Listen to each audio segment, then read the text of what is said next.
వైకుంఠ ఏకాదశి ఉత్తర ద్వార దర్శనానికి అంబార్పేట కొండపై స్వయంభూగా వెలిసిన శ్రీ వెంకటేశ్వర స్వామి ఆలయాన్ని సంప్రదాయబద్ధంగా అలంకరించారు. అంతేకాకుండా విద్యుత్ దీపాలు ఏర్పాటు చేశారు. భక్తుల సౌకర్యార్థం చాలా పందిళ్లు ఏర్పాటు చేశారు. అదేవిధంగా శుక్రవారం వైకుంఠ ఏకాదశి స్వామివారి దర్శనానికి వచ్చే భక్తుల కోసం ఆర్టీసీ వారు జగిత్యాల జిల్లా కేంద్రంలోని పాత బస్టాండ్, కొత్త బస్టాండ్, మంచినీళ్ల బావి మీదుగా ప్రత్యేక బస్సులు నడుపుతున్నారు. ఉత్తర ద్వార దర్శనానికి భక్తులు కుటుంబ సమేతంగా బంధుమిత్రులతో కలిసి అధిక సంఖ్యలో పాల్గొని ఉత్తర ద్వారం గుండా స్వామివారిని దర్శించుకోవాలని మాజీ సర్పంచ్ గంగాధర్ తెలిపారు. ఇదిలా ఉండగా మాజీ జెడ్పీటీసీ మక్నూర్ జితేంద్రరావు ఆలయ అభివృద్ధి గురించి రాబోయే రోజుల్లో భక్తుల కోసం చేయబోయే ఏర్పాట్ల గురించి అభివృద్ధి పనులను వివరిస్తూ ప్రతి ఏటా ఫిబ్రవరి మాసంలో స్వామివారి కళ్యాణం నిర్వహించబడుతుందని, ఇటీవలే కొత్తగా గిరి ప్రదక్షిణకై రోడ్డు ఏర్పాటు చేసినట్లు తెలిపారు. ఆలయ ఆర్థిక వనరులకి ఆలయ ఆవరణలో గుట్ట కింది భాగంలో ఆలయ నిర్వహణ ఖర్చులకు ఉపయోగపడేలా దుకాణాల సముదాయం ఏర్పాటు చేస్తున్నట్లు తెలిపారు. దాతల సహకారంతో, గ్రామ యువకులు, గ్రామస్తుల సహకారంతో ఆలయం ప్రతి ఏటా నూతన సౌకర్యాలతో రూపుదిద్దుకుంటుందని మీడియాకు తెలిపారు. తిరుమల తిరుపతి దేవస్థానం వారు భజన మండపం కోసం ఇటీవల 10 లక్షల రూపాయలు నిధులు ఇవ్వగా మహామంటపాన్ని దక్షిణం వైపు నూతన నిర్మాణం చేపడుతున్నట్లు పేర్కొన్నారు. మరి నాగరాజు ఇక్కడ ప్రత్యక్షమైన మాట అందరికీ తెలుసు.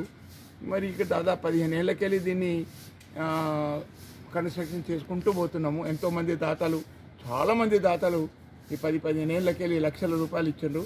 మరి స్వయంభూ దేవాలయంకు జిఆర్ స్వామి గారు రావడం జరిగింది. మేము తిరుపతి దేవస్థానం నుంచి శ్రీదేవి, భూదేవి, వెంకటేశ్వర స్వామి, జై విజయులు అవన్నీ కూడా తిరుపతి దేవస్థానం నుంచి సబ్సిడీ మీద మన అక్కడున్న సాంబశివరావు గారు ఈవో, ఇక్కడనేమో మన చీఫ్ సెక్రటరీ వారి పేరు వారు మన సబ్ కలెక్టర్ ఉండ్రి వారు ఇక్కడ సబ్ కలెక్టర్ వారి ద్వారా లెటర్ తీసుకొని పోతే మాకు సబ్సిడీలు ఇచ్చారు. మరి ఇవాళ ఆ విగ్రహాలన్నీ ఇక్కడ పెట్టడం జరిగింది.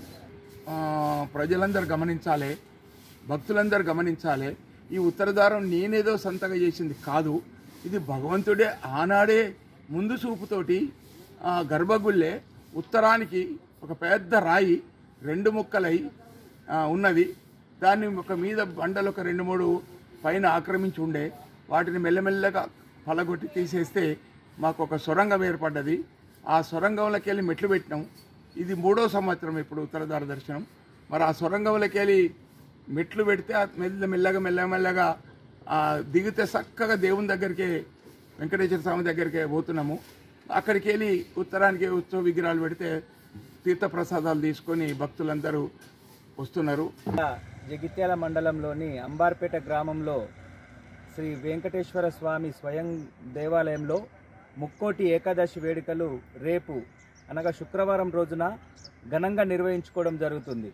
ముక్కోటి ఏకాదశి సందర్భంగా భక్తులు కుటుంబ సమేతంగా బంధుమిత్రులతో సహా విచ్చేసి ముక్కోటి ఏకాదశి రోజున ఉత్తర ద్వారం గుండా వెంకటేశ్వర స్వామివారి గర్భగుడిలోకి వెళ్ళి చాలా దగ్గర నుండి ఆ స్వామివారి దివ్య దర్శనం చేసుకునేటువంటి మహాభాగ్యం భక్తులకు ముక్కోటి ఏకాదశి రోజు మాత్రమే లభిస్తుంది.